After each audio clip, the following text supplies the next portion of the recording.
코로나로 해외 문이 닫힌 4년, 그동안 해외 교회의 상황은 얼마나 변화했을까? 잘 버텨냈을까? 궁금한 마음으로 우리는 직접 거리로는 가깝지만 마음으로 먼 나라 일본을 방문하여 보기로 하였습니다. 이른 새벽 교회에 모여 위 목사님의 기도로 출발한 여정. 순탄할 것 같았지만 뜻하지 않은 문제가 발생하였습니다. 한 달을 꼼꼼히 살피며 준비하였지만 차마 준비하지 못한 서류로 인해 공항에서부터 초조한 마음을 가져야만 하였습니다. 하나님을 가까이 하려 할 때는 방해하는 영도 존재한다는 사실을 잊으면 안 될 것 같습니다. 하지만 포기하지 않고 차근차근 문제를 해결하며 무사히 일본 땅에 도착할 수 있었습니다. 1시간 30분을 날아 도착한 일본 땅. 우리의 첫 번째 미션은 일본 땅에 있는 그리스도의 흔적 찾기였습니다. 기독교를 상징하는 십자가, 교회 건물, 성경 말씀을 현지인들의 삶 속에서 발견하고 싶어 대중교통을 이용하여 숙소로 이동하였습니다. 처음 경험하는 낯선 땅에서 미션도 수행하고 길도 찾으려니 죽을 맛 쉽지 않더라고요. 숙소로 이동하여 짐을 보관하고 나니 오후 1시 30분. 배가 너무 고파 밥 먹으러 이동. 식사 후 오사카 곳곳을 돌아다니며 다시 일본 땅에서 교회를 그리고 십자가를, 예수님을 찾아보기로 하였습니다. 밤 늦게까지 그리스도의 흔적을 찾았지만 하물며 제일 높은 건물에 올라가서 바로 보아도 교회는, 십자가는 발견하기 쉽지 않았습니다.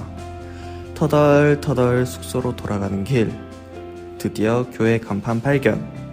얼마나 반갑던지 하루 피곤함도 있고 사진도 찍고 교회 앞 게시판에 부착된 말씀들을 읽어보고 신났습니다. 그리고 하루를 마무리하기 위해 숙소에 다시 모인 우리들.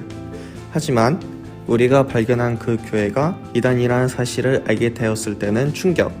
세계 곳곳으로 이단이 퍼져 있다는 사실에 또 한 번 충격. 일본 땅에서 하나님을 믿으며 사는 것이 결코 쉽지 않다는 것을 배운 하루였습니다.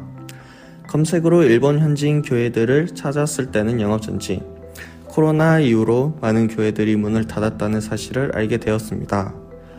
이대로는 안 되겠다 싶어 현지 기독교인의 삶을 살피고자 다음날 직접 교회를 찾아가 보기로 결정하고 첫째 날을 마무리하였습니다.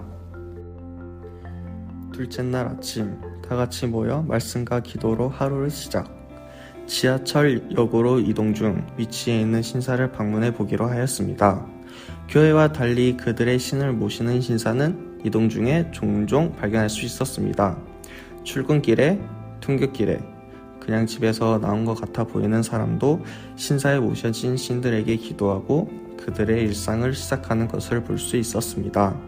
정말 간절하게 기도하는 모습에서 여기 있는 곳이 신사가 아니라 교회였으면, 그들이 믿는 신이 우상이 아니라 하나님이었다면 하는 마음에 잠시 울컥하였습니다. 둘째 날 아침은 쌀쌀하였지만 그래도 우리의 목적지가 있기에 열심히 이동하여 찾아간 오사카 온누리 교회. 오사카 온누리 교회는 현지 한인들도 많이 다니지만 여행자들이 쉽게 찾아가 예배 드릴 수 있는 위치에 있었습니다. 하지만 가는 날이 장날이라고 이날은 휴무. 아쉬웠지만 일단 배는 고프니 우리는 오픈한 가게를 찾아야만 했습니다. 둘째 날 아침은 햄버거. 그렇게 식사 후 잠시 개인 시간을 갖고 우리는 오사카 영락교회를 또 찾아가 보기로 하였습니다. 지도를 보고 찾아가는 길, 가끔은 길을 잘못 찾아 방향을 잘못 잡아 헤매기도 하였지만 괜찮습니다. 우리는 함께이니까요. 잘못 가면 서로 알려주고 기다려주고 같이 방법을 찾아보며 찾아다니는 시간은 우리가 혼자가 아니라 함께하는 믿음의 공동체임을 기억하고 성장하게 하여주는 시간이었습니다. 영락교회 가는 길에 서점 발견. 성경책이 있을까? 기웃기웃. 역시 일본어는 어렵습니다. 결국 점원에게 물어보았으나 노 바이블. 아니, 세계 1위로 파는 성경이 서점에 없다니 충격. 우리가 얼마나 편안하게 쉽게 하나님을 만날 수 있는지 돌아보는 시간이었습니다. 하나님 감사합니다. 드디어 오사카 영락교회 도착. 미리 연락드리고 온 것이 아니기에 사무실을 찾지 못해 우왕좌왕하였지만 일단 교회 문이 열려있어 들어가 보기로 하였습니다.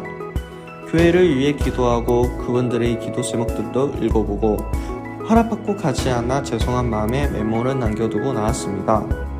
그리고 카페에 들려 우리는 교회에서 느낀 마음들을 서로 나누었습니다. 그리고 다시 마지막 일정을 향해 출발. 길가에 크게 쓰여진 헌혈이라는 글씨도 보고 춥지만 열심히 목적지를 향해 달려가 마지막으로 도착한 곳은 우메다 곤충정원. 이곳은 6시까지 도착하여야지만 우리가 사용한 패스로 무료 입장이 가능한 곳이었는데요. 초행길이라 열심히 달려야 하는 상황이 발생. 이 길을 가며 드는 생각은 예수님이 다시 오실 시간이 6시라고 정해져 있다면 우리는 더 열심히 달리며 신앙생활 할 수 있을까? 언제 다칠지 모르기에 우리는 너무 느긋이 내일을 생각하며 예수님 믿는 일에 힘쓰지 못한 것은 아닐까 생각했습니다. 드디어 도착한 우메다 곤충정원. 이곳은 두 건물이 함께 손을 잡는 모양으로 설계되어 있고 그 연결 부분에 야경을 볼 수 있는 장소를 설치하였습니다. 흔들리는 전철 안에서 혼자 서 있는 것보다 두 사람이 손을 잡는 쪽이 안정적인 것처럼 건축물도 연결하는 곳으로 안정감이 늘어난다는 설명을 보며 우리도 이 땅에서 살면서 혼자 신앙생활하는 것보다 함께 손잡고 가는 길이 더 확실하게 안전하게 천국 갈 수 있는 방법임을 깨닫게 되었습니다. 그렇게 함께 도착하여 바라본 야경까지 보았으니 이제 저녁 먹으러 출발. 일본 대표 음식 스시도 먹고 하루를 마무리하는 시간을 가졌습니다. 마지막 날 아침 바울의 1차 전도 여행 후 안디옥 교회로 돌아가 하나님이 함께한 일을 보고하며 살았던 것처럼 우리도 하나님 우리에게 주신 마음들을 잊지 않고 나누며 살기로 결단하였습니다. 아참, 우리가 한국으로 돌아오는 길 양락교회 목사님께서 기도해 주셔서 감사하다고 우동 사주고 싶다는 연락을 주셨는데 한국으로 오는 길이라 아쉽게 만나 뵙지 못하였습니다. 믿음의 형제 자매의 정을 느끼는 시간이었습니다. 부족하고 아직 성장하고 있는 청년들을 일본 땅에 보내주시고 기도해 주심에 감사합니다. 앞으로 세계를 품고 기도하는 청년들로 성장하겠습니다.